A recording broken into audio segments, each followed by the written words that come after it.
आप कहते हो कि मंदिर से जाते समय नंदी के कानों में कहकर चले जाओ। बैठिए बैठिए बैठिए बैठिए। बहुत सुंदर प्रश्न है आपके, बहुत भाव से और आनंद से आपने करा, और जनमानस के कल्याण के प्रश्न है ये, केवल आपके लिए नहीं है, ये सबके लिए इतने जोरदार प्रश्न है। जो गलती भी करते होंगे तो इसको सुधार सकते। आपने कहा कि नंदी के कानों में कहना चाहिए। लोग हंसते हैं, कहते हैं बताओ वो नंदी के कानों में भगवान को कहना चाहिए। वैसे तो हम आपको एक बात बता दें कि दुनिया के लोग किसी दूसरे धर्म की कभी हंसी नहीं उड़ाते। दुनिया के लोगों को दूसरे का धर्म अच्छा लगता है।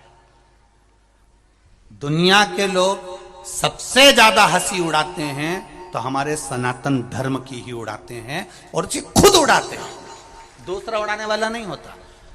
दूर के ढोल हमें समझ में आते हैं, उसका धर्म हमें समझ में आ गया, उनके क्या है ऐसा है, आओ कुछ नहीं, उनके धर्म में ऐसा है, कितना आनंद हमें दूसरे के धर्म में लग रहा है, और हमारा सनातन धर्म हमको बुरा लगता है। हमारे सनातन धर्म हमें बुरा लगने लगा। अरे भाई, लोग कहते हैं कि नंदी के कान में कहते हो, ये कोई हमारे पुराणों में या शास्त्रों में लिखा है? भगवती बहन साहू, आपको धन्यवाद देना चाहूंगा और एक बात कहना चाहूंगा। जितनी भी शिव महापुराण के अंतर्गत चाहे उपाय जो बताए जाते हैं कि बेलपत्री ऐसे चढ़ाना, काली मिर्च ऐसे चढ़ाना, चावल ऐसे चढ़ाना, धतूरा का क्या महत्व है, शमी के पत्ते का क्या महत्व है, बेलपत्री के पत्ते का क्या महत्व है, ये जितनी भी बातें बताई जाती हैं ये सब पुराण के अंतर्गत से बताई जाती है। अब दुनिया के लोग इसको चाहे टोटका कह दें, चाहे दुनिया के लोग इसे टोना कह दें, पर पुराण से हटकर कुछ नहीं। और आप लोगों को अगर बोला है कि नंदी के कान में कहकर भगवान शंकर के मन में बात पहुंचे, तो ये क्यों कहा, तो ये भी हमारी शिव महापुराण में लिखा है, जलंधर के चरित्र में।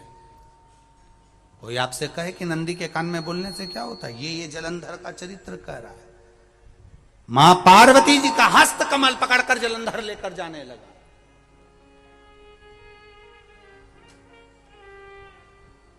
वृंदा का पति लेकर जा रहा। वृंदा तो भगवान की भक्ति में लीन रहती थी, उसको तो जलंधर को सबसे ज्यादा तकलीफ थी नारायण से, पर शिव के पास आ गया, क्योंकि ईर्षा प्रवृत्ति अभी कथा में कहा, कोई कोई ऐसा होता है जिसको तुमसे बेर नहीं होता तो भी अंदर से ईर्षा जाग जाती है। कोई कोई ऐसा होगा जिसको अंदर से ईर्षा जागती है, अपने आप अंदर से ईर्षा जागती है, उसका कोई बेर नहीं, और ईर्षा जाग रही, भीतर से ईर्षा जाग। ना आप उससे मिले हो, ना कभी वो आप उसके सामने बैठे हो। कई लोग किसी ना किसी की बुराई करते हैं तो हम लोग पूछ भी लेते हैं, क्यों साहब उनसे मिलकर आए हो क्या तुम? कभी नहीं मिल किया है, कभी उनका सामना हुआ नहीं हुआ, तो फिर बुराई क्यों कर रहा? एक ने कर दी थी इसलिए हमारे ध्यान में था तो हमने भी कर दी। लो, वो कुआं में डूब के मरेगा तो तू भी मरेगा का? नहीं। नंदी सामने बैठा है, गणेश जी को मालूम पड़ गया, कार्तिकेय को मालूम पड़ गया, मां पार्वती जी का हस्त कमल जलंधर ने पकड़ लिया और लेकर चला। मालूम पड़ गया, तब नहीं रहा गया। गणेश जी को क्रोध आ गया और गणेश जी महाराज आए, शिव जी को जगाने लगे। पिताजी पिताजी पिताजी कर कर जगाया, उठो पिताजी, पिताजी उठिए, पिताजी जागिए। पिता को जगा रहे हैं। भगवान शंकर नहीं उठे, तप में लीन थे। क्या करें हम? जलंधर के पास में इतना बल है, इतना बल है, और पिता की आज्ञा नहीं होगी तो हम कैसे मार देंगे इसको? मारने को तो हम मार देंगे। मां ने आज्ञा करी थी कि जलंधर उसको तारकासुर को मार दो, तो कार्तिकेय ने तारकासुर को मार दिया। शिव जी की आज्ञा नहीं तो हम इसको कैसे मारें? क्या करें? सब कुछ गणेश जी ने देख लिया, शंकर जी के ऊपर बहुत बहुत बहुत बहुत प्रार्थना कर कर देख ली, पर शंकर जी नहीं जागे। तब आखिरी में विनायक ने, गणेश ने, जितनी लोग आस्था चैनल पर कथा सुन रहे हैं, जितने लोग फेसबुक यूट्यूब पर कथा सुन रहे हैं, इस बात को याद रखना कि नंदी के कान में कहने से क्या होता है वो ये इस कथा से सीख लेना। आखिरी में गणेश जी को लगा किसको कहूं, शंकर जी भी तप में हैं, नंदी भी तप में हैं, मैं किसको कहूं? शिव जी को कह के कर थक गया, पिताजी को बोल बोल कर थक गया, पिताजी जागते नहीं। अब मैं किसको कहूं ये बात, किससे कहूं?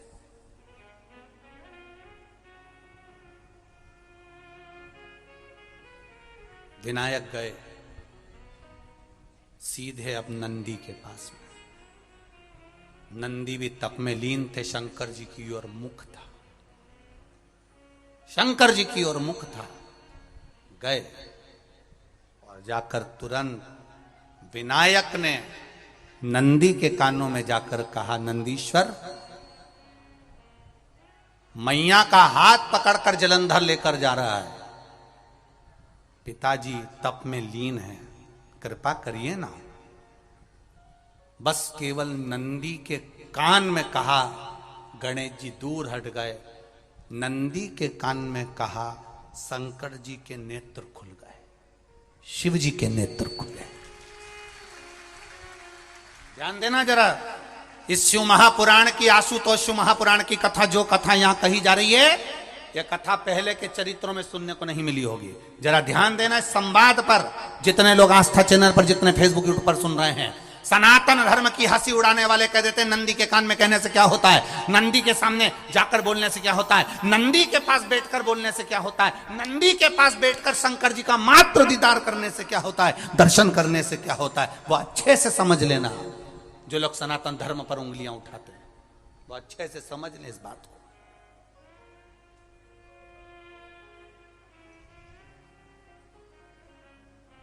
क्या होता है? नंदी तप में लीन, शिवजी तप में लीन, शिव नहीं उठ रहे। विनायक ने नंदी के कानों में जाकर कह दिया, नंदी के कान में जाकर कहा, नंदी के नेत्र नहीं खुले। नेत्र किसके खुले? जम के बोलो, महादेव के खुले, शिव जी के खुले। ये मन का तार। नंदी शंकर की आराधना कर रहे थे, शिव अपनी भक्ति में डूबे थे। यहां कहा, यहां पहुंचा, जो दिल में था उस तक बात पहुंच गई। नंदी के दिल में शिव थे, तुम कहे, नंदी ने शंकर तक बात पहुंचा दी। वो सूत्र जो बंधा था दिल से दिल तक का, वो पहुंच गया। वो सूत्र जो दिल से दिल तक बंधा हुआ था, मन से बंधा हुआ था, खबर वहां तक पहुंच गई, खबर पहुंच गई। लुटाइए, ये मौका मिला है आनंद का, दिल से प्रेम लुटाओ। नंदी से कहा, नंदी ने देवादिदेव महादेव से नहीं कहा। केवल नंदी आंख बंद कर कर बैठे थे, कहते सही भगवान गणेश के शब्द शिव जी तक पहुंच गए। शिव जी के नेत्र खुल गए और उन्होंने जलंधर के पास पहुंचकर पार्वती जी का हस्त कमल छुड़वाया। जरा विचार करिएगा, आप नंदी से कहते हो मेरे महादेव तक बात पहुंच जाती है। आपको केवल नंदी से प्रेम से कहना है, नंदीश्वर मेरे बाबा, ए मेरे बाबा, आप रोज शिव जी को लेकर भ्रमण पर निकलते हो, मुझे बहुत दुख है, आप मेरे दुख को मिटाने के लिए मेरे दरवाजे पर क्यों नहीं आते? नंदीश्वर से कहा, शिव जी तक बात पहुंच जाएगी, शंकर के नेत्र आपके लिए खुल जाएंगे और महादेव आपके यहां खड़ा मिलेगा, मेरा महादेव आपके पास में खड़ा मिलेगा। आशुतोष महापुराण की कथा कहती है, लोग कहते हैं नंदी को कहने से क्या होता है, ये शिव पुराण कह रही है, कहा वहां तक पहुंचा, दिल से दिल का कंटेंट।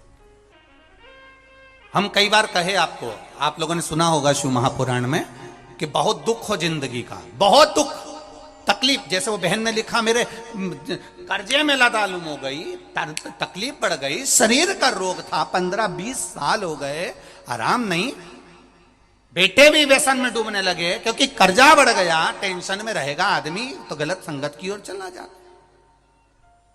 व्यसन में आदमी पड़ने लगा, केवल टेंशन के चक्कर में। और आखिरी में हुआ क्या? शिव तत्व को जाना। आपसे भी निवेदन है, जब दुख की घड़ी अपार हो, समस्या बड़ी हो, बहुत तकलीफ हो, बहुत कष्ट हो, एक लोटा जल जब महादेव को चढ़ाने के लिए जाओ, चढ़ाकर 2 क्षण मंदिर के अंदर नंदी के पास 2 क्षण बैठकर मेरे महादेव को निहारना। अपने दिल की बात उसके पास में बैठकर नहीं भी कहोगे ना, तो नंदी के पास मात्र बैठ भी गए, उस नंदीश्वर के पास मात्र बैठ गए, तो वो तुम्हारे दिल की बात समझ जाएगा। तकलीफ बढ़ गई ना, कोई बात नहीं, दवाई खाओ, डॉक्टर को दिखाओ, पर एक बार उस जल को शिव जी पे चढ़ाओ। चढ़ाकर जल लेकर जब घर जा रहे हो, 2 क्षण मेरे नंदीश्वर के पास में बैठ जाओ। नी भी कुछ कहना है मत कहो, एक बार उसके करीब में बैठकर दिल से, मन से मेरे महादेव से जो कहना चाहती हो, बस मन में भी धर लिया, तो मेरे नंदी ने सुनकर वो महादेव से कह दिया, दुनिया का सबसे ज्यादा तप करने वाला, समाधि में लगने वाला, साधना करने वाला, व्रत करने वाला, उपवास करने वाला, तप साधना में लीन होने वाला कोई है तो वो नंदीश्वर है, जो शिव जी के सामने बैठकर उनके सामने हमेशा सामने मुख कर कर तप में लीन रहे। कितने लोग हैं जो भगवान नंदी के कानों में कुछ कहकर आते हैं? बोले हो कभी? सीधे बोल देते हो क्या जाकर? नंदी के कानों में कहने का भी एक तरीका है, आप लोगों को मालूम होगा वो तरीका? नहीं मालूम? ये बेलपत्री की जो डंडी रहती है ना, बीच का जो भाग है, ध्यान दिए ना जरा सा, ये बीच की जो डंडी है, फिर से देखिए, बेलपत्री के 2 पत्ते और उसके पास में जो बीच की जो डंडी का भाग, पास में जो बीच की जो डंडी का भाग है, दिख रहा है आप लोगों को? ये 2 डंडी, ये बीच की 2 पत्ती और उसके बीच में जो 2 डंडी का भाग, आप लोगों को मालूम होगा वो तरीका? नहीं मालूम? ये बेलपत्री की जो डंडी रहती है ना, बीच का जो भाग है, ध्यान दिए ना जरा सा, ये बीच की जो डंडी है, फिर से देखिए, बेलपत्री के 2 पत्ते और उसके पास में जो बीच की जो डंडी का भाग है, दिख रहा है आप लोगों को? ये 2 डंडी, ये बीच की 2 पत्ती और उसके बीच में जो 2 डंडी का भाग होता है।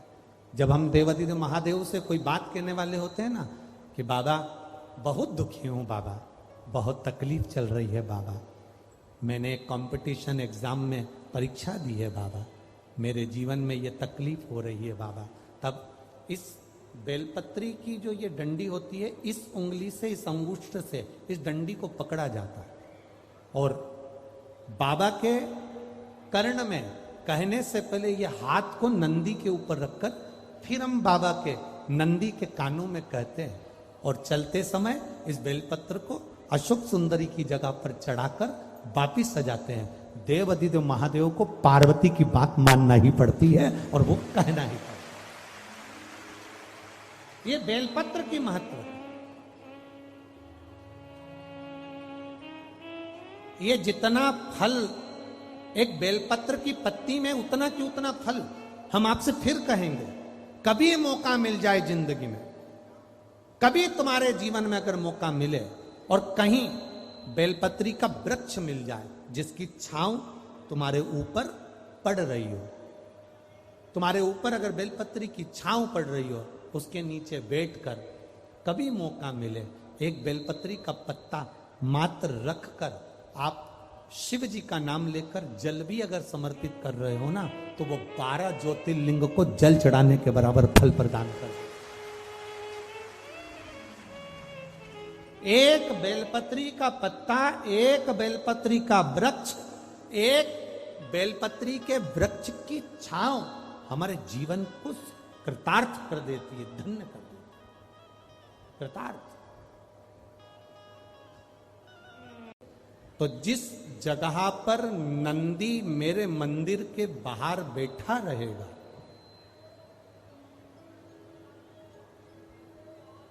नंदी जिस जगह पर मेरे मंदिर के बाहर बैठा रहेगा, सुयशा उसके करणों में, करणों के करीब में तू स्वयं विराजमान रहे।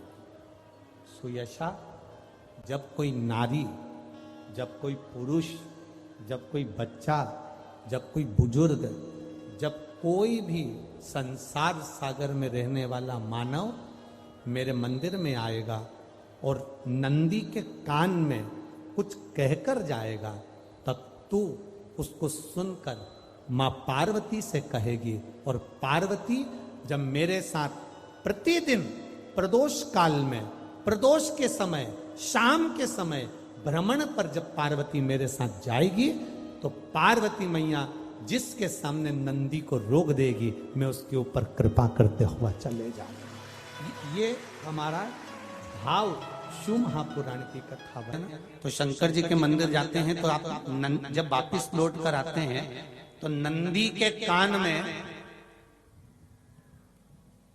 जब हम नंदी से कुछ कहते हैं, आप लोग जब वापिस लौट कर आते होंगे तो नंदी से कहकर आते होंगे ना कुछ ना।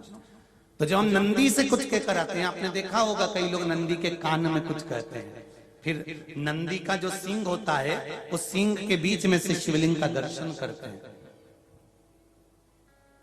तो नंदी को जब कोई बात कही जाती है, नंदी से जब कुछ कहा जाता है कि हमारी बात शिवजी तक पहुंचाना, तो उसमें सबसे पहला अगर नाद करा जाता है नंदी के कानों में, तो ओम का नाद करा जाता है।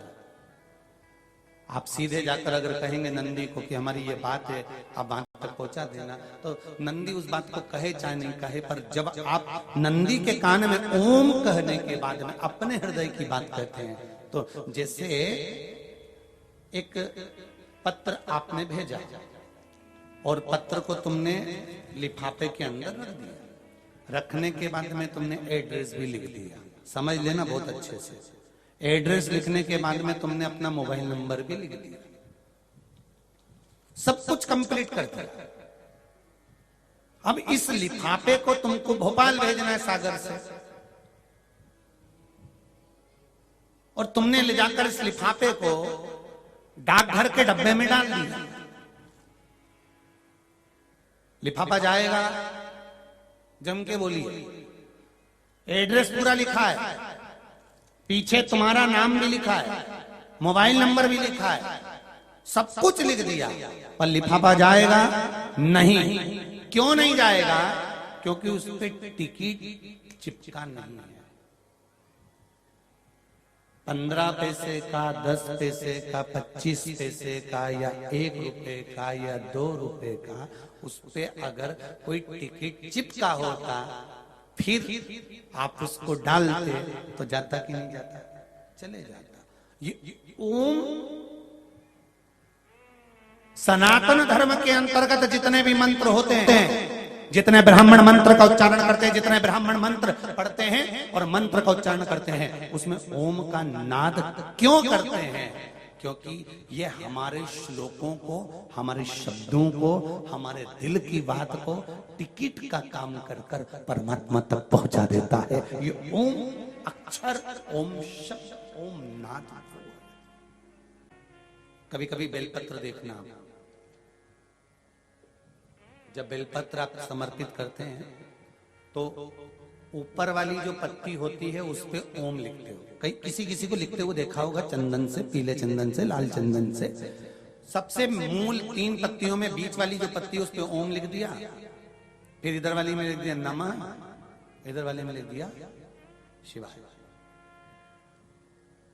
कभी आपने देखा कि इधर वाली पत्ती में ओम लिखा हो, इधर में नमः लिख दिया हो, इधर में शिवाय लिख दिया हो? नहीं, लिखने वाला लिखेगा, क्योंकि जो विद्वान होता है, चतुर होता है, जिसमें विद्वत्ता होती है, वो सबसे ऊपर वाली पत्ती में ही ओम लिखेगा,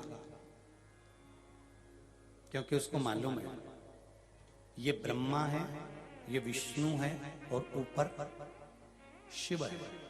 इन दोनों का समावेश ओम में है, इसलिए वो सबसे पहली पत्ती में ओम ही लिखता है।